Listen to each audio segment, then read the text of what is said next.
Kaya pala ganito ang naging resulta ng kapalaran ko. Kasi alam ng Diyos na kaya ko. Sa edad kong to, napagod na akong magmadali. Kaya lahat ng ginagawa ko ngayon, ini-enjoy ko na lang.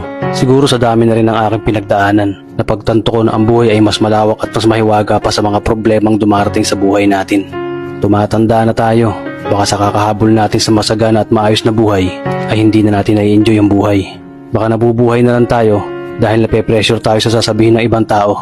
Marami na rin akong mga naging maling desisyon sa buhay, pero lahat yun nagsilbing aral sa akin at natuto ako sa mga pagkakamali ko. May mga taong sobra nating mamahalin at bibigyan ng halaga, pero ibabalik lang sa atin ay kabiguan at matinding trauma. Kaya wag nating lilingunin ng mga taong tulad nila dahil mas payapa kapag hindi ka na interesadong malaman pa kung ano pang balita sa kanila. At wag mong idepende ang sarili mo sa kahit kanino. Tandaan mo, kahit sarili mong anino, iiwan ka din nito kapag madilim na ang paligid mo. Kailangan natin matutunan na huwag ikumpara ang sarili natin sa iba dahil hindi natin laban ang laban nila. Karera mo to, di nila karera. Dahil ang buhay ay hindi naman nasusukat sa kung sino ang mayaman, kundi kung sino ang payapa. Kaya galingan mo lang palagi tol dahil napakaraming tao mapanghusga, hihilahin ka pababa at lagi mo tong tatandaan.